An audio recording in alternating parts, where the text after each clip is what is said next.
বলতে হয় তোমাদেরকে, they sponsor me, I am not buying a, buy bought it. আমরা আজকে আমাদের সবার প্রিয় জায়েদ খান ওনার কিছু বক্তব্য থেকে ভুলভাল ইংলিশের কিছু কারেকশন আমরা করব আজকের এই ক্লাসে। তাহলে চলেন দেরি না করে let's get started our today's class. আপনি গো টু এ গুড একটা গুড ছেলের কাছে যান। উনি এই ভিডিওতে বলছেন আপনি গো টু আ গুড ছেলের কাছে যান। ওকে, আপনি গো টু আ গুড একটা ছেলের কাছে যান। অর্থাৎ বাক্যটা ইংলিশে বলতে চাইছিল, পুরোটা ইংলিশে ঠিকঠাকভাবে শেষ করতে পারে নাই। এই বাক্যটা যদি আমরা শেষ করি, এই কথাটার একটা টোন এমন দাঁড়ায় আপনি যদি কোনো একটা ভালো ছেলের কাছে যান, এরকম একটা কথা।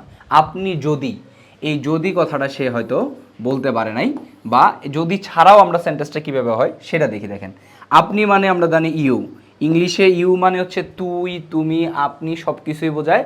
এটা সিচুয়েশন ভেদে চেঞ্জ হতে পারে। তাহলে you go to a good boy, শেষ। ভেরি সিম্পল একটা সেন্টেন্স। ইউ গো টু, আপনি একটা ভালো ছেলের কাছে যান। আর যদি বলি যদি আপনি একটা ভালো ছেলের কাছে যান, তাহলে এটা হবে হচ্ছে if you go to a good boy. তারপরে আরেকটা বাক্য লাগবে, যেমন আপনি যদি আমাকে কথাটা শেয়ার করেন, আমি আপনাকে এইটা আপনাকে উপহার দিব, ফর এক্সাম্পল। তাহলে আপনি যদি আমাকে এই কথাটা শেয়ার করেন, আমি আপনাকে এটা উপহার দিব। এই যদি দ্বারা কিন্তু এইভাবে সেন্টেন্স তৈরি করা হয়, ঠিক আছে? তাহলে আপনি গো টু আ গুড ছেলের কাছে যান না বলে বলবো if you go to a good boy. Okay, আমরা পরের ভিডিওতে দেখি কি আছে। Google still says I am not supposed to go to Shilpi Samiti because she is the not the elected. এই ভিডিওতে উনি বলছেন যে I'm not suppose to go to Shilpi Samiti, she is the not the elected. Okay, প্রথম কথা হচ্ছে suppose to মানে বোঝানো হচ্ছে কথা মানে হচ্ছে, ধরুন আমি বললাম আজকে আমার নিউ মার্কেট যাওয়ার কথা, তাহলে I'm suppose to go to New Market today. এই সাপোজ টু মানে আমরা যে কথাগুলো বলি, গতকাল আমার তার বিয়েতে যাওয়ার কথা ছিল। Okay, I was suppose to go to his marriage ceremony yesterday, এভাবে বলতে পারি আমরা। সাপোজ টু মানে কথা। তার এই অংশটা গ্রামাটিক্যালি ঠিক আছে, সাপোজ টু পরে ভার্বের বেস ফ্রম ব্যবহার করছে। I'm not suppose to go to Shilpi সমিতির ইংলিশটা ঠিকঠাক বলতে পারে নাই। মূলত হচ্ছে আমরা শিল্পী সমিতি বলতে বলি আর্টিস্ট অ্যাসোসিয়েশন, যদি এটাকে প্লুরাল ফর্মে আর্টিস্টস অ্যাসোসিয়েশন বলা হয়, অ্যাসোসিয়েশন শিল্পী সমিতি। আর যে পরের সেন্টেন্সটা, এটা পুরাটাই ভুল। সেন্টেন্সটা উনি বলার চেষ্টা করছেন, সম্ভবত নিপুণকে নিয়ে বলছেন, হ্যাঁ, কুখ্যাত বিখ্যাত নায়িকা। She is the not the elected, মূলত বোঝাইতে চাইছেন যে সে ইলেক্টেড না, নির্বাচিত না। এটা হবে হচ্ছে শি ইজ নট ইলেক্টেড, সে নির্বাচিত না। আবার এটা যদি অতীতকালে বলতে চাইতেন যে সে নির্বাচিত ছিল না, তাহলে শি ওয়াজ নট ইলেক্টেড। এখানে ইজের জায়গায় আমরা কি ব্যবহার করব? ওয়াজ ব্যবহার করব। তাহলে চলেন আরেকটা ভিডিও দেখি তার। She state you people ask me directly. I will ask you the question answer in directly. এই ভিডিওতে উনি বলছেন যে you people ask me directly, I will ask you the question answer indirectly. এই ইংলিশটার মধ্যে ওনার প্রথম ইংলিশটা ঠিক আছে, you people ask me directly, আপনি আমাকে সরাসরি জিজ্ঞাসা করেন, এরকম একটা ব্যাপার। পরে বলছে I will ask you the question answer indirectly.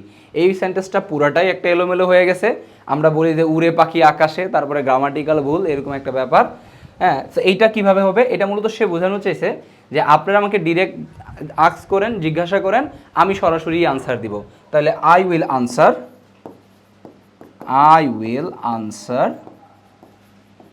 Answer you, আমি আপনাদেরকে সরাসরি আনসার ইউ ডিরেক্টলি। ইনডিরেক্টলিও দরকার নাই, ইন কথাটা দরকার নাই, ডিরেক্টলি। এখন আপনি যদি আবার ইন একসাথে লাগান, সেটা আবার ডিরেক্টলি ইনডাইরেক্টলি হয়, হ্যাঁ, এরকম একটা ব্যাপার। তাহলে I will answer you directly, আমি আপনাদেরকে সরাসরি উত্তর দিব, অর্থাৎ সরাসরি উত্তর করব। পরের ভিডিওটাতে উনি কি ভুল করছে একটু সেটা দেখে আসি। আমি আমেরিকা আরো 2 বার গিয়েছিলাম, this is the not first time that I am going to USA.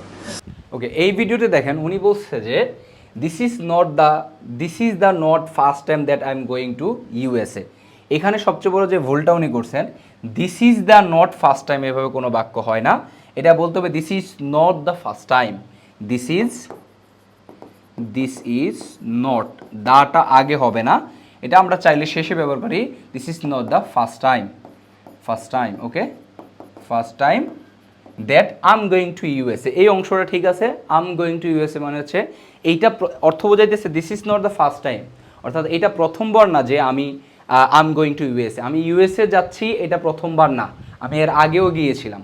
Okay, so এর পরের যে ভুলটা আমরা একটু দেখি কি করছে। এটা বলতে হয় তোমাদেরকে, they sponsor me, I am not buying a, buy bought it. এখানে জাহেদ খান তার পোশাক আশাক নিয়ে, দামি দামি পোশাক আশাক নিয়ে বলছে যে এটা সে কিনে নাই, তাকে স্পন্সর করা হয়েছে, দে স্পন্সর মি। এই জায়গায় একটা ছোট্ট ভুল আছে, ছোট্ট না আবার বড় ভুলও বলতে পারি। আই এম নট বাইং ইট অথবা আই এম নট বট ইট, এভাবে উনি বলার চেষ্টা করছে। প্রথম কথা হচ্ছে এটা যেহেতু তারা আমাকে স্পন্সর করছে, এটা অতীতকাল, তাহলে আমরা বলতে পারি দে স্পন্সর্ড, আমরা দে স্পন্সর্ড এটা বলতে পারি। অথবা তাহলে প্রেজেন্ট পারফেক্ট টেন্সও বলা যায় যে they have sponsored me, okay, they have sponsored me, তারা আমাকে স্পন্সর করেছে বা করেছিল। I am not buying it, এটা আসলে সে বোঝাতে চাইছে আমি এটা কিনি নাই, তারা আমাকে স্পন্সর করেছিল। তাহলে আমি কিনি নাই অতীতকালে বলতে হবে যে আই ডিডেন্ট, আমরা আলাদা করেই লিখি, আই ডিডেন্ট বাই ইট, আমি এটা কিনি নাই, আই ডিডেন্ট বাই ইট, আমি এটা কিনি নাই। ওকে, আমি যদি বলি আমি এটা বিক্রি করি নাই, আই ডিডেন্ট সেল ইট, মূলত এই জিনিসটা তো উনি বোঝাতে চাইছেন। উনি আরও বেশ কিছু ভুল করছেন, আমরা ওই ভুলটাও একটু দেখার চেষ্টা করি। সবাই আমার প্রতি একটা অ্যাট্রাকশন কাজ করে, ক্রাশনেস কাজ করে, থাকুক না। এখানে উনি বোঝাতে চাইছেন হাজার হাজার রমণীরা তার প্রতি অনেক বেশি বিমোহিত, আকর্ষিত। তো এখানে উনি বলছে সবাই আমার প্রতি একটা অ্যাট্রাকশন কাজ করে। প্রথম কথা হচ্ছে সবাই আমার প্রতি একটা অ্যাট্রাকশন কাজ করে, এটা হয় না, ধরে নিলাম এটা স্লিপ অফ টাং, ঠিক আছে, মানে হচ্ছে সবার আমার প্রতি একটা অ্যাট্রাকশন কাজ করে, এতটুকু পর্যন্ত বাংলা বাক্য ঠিক আছে। পরে বলছে ক্রাশনেস কাজ করে, ক্রাশনেস বলে ডিকশনারিতে তেমন কোনো শব্দ পাওয়া যায় নাই, তার মানে এই অংশটা আমরা বলতে পারি না। সবাই আমার প্রতি ক্রাশ এটা বলা যেতে পারে যে সবাই আমার প্রতি ক্রাশ। আমরা তাহলে উপরের অংশটা যদি বলি দে এভরিওয়ান, সবাই আমার প্রতি, সবার আমার প্রতি একটা অ্যাট্রাকশন কাজ করে, তাহলে এভরিওয়ান হ্যাজ অ্যান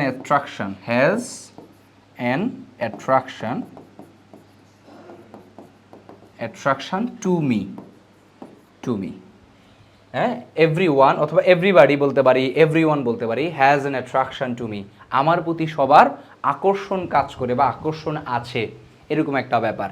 ওকে, ওনার সর্বশেষ আজকের ভিডিও লাস্ট ভুলটা আমরা হচ্ছে আইডেন্টিফাই করব। তাহলে চলেন। একটা মানুষের হিরোইজম মানুষের ভালো লাগতে পারে, দ্যাট মিনস নট দ্যাট তার সমস্ত ব্যক্তি জীবন আমাকে ফলো করতে হবে। এইখানে উনি বলছেন যে দ্যাট মিনস নট দ্যাট, এইভাবে করে আমরা বাক্য বলি না, আমরা এই ধরনের বাক্যগুলোতে আমরা বলি যে দ্যাট ডাজেন্ট মিন দ্যাট, মানে ডাজ নট, এটাকে বলি ডাজ নট মিন দ্যাট, মানে এটা হচ্ছে এটা মানে এমনটা বোঝায় না। ওকে, ধরেন আমি বললাম যে আমি তার পক্ষে কথা বলতেছি, মানে এমনটা বোঝায় না যে আমি তাকেই সবসময় সাপোর্ট করি, তাহলে দ্যাট ডাজেন্ট মিন দ্যাট এরকম, বা দিস ডাজেন্ট মিন দ্যাট এভাবে করে বলা যায়। দ্যাটের বদলে চাইলে আমরা দিস বলতে পারি, this doesn't mean that. So এরকম ইংলিশের বিভিন্ন ধরনের ভোকাবুলারি, ইংলিশের বিভিন্ন sentence, English speaking, English writing যদি শিখতে চান তাহলে আমাদের সাথেই থাকুন। আমি হাবিব রহমান ছিলাম এতক্ষণ আপনাদের সাথে। Thank you so much.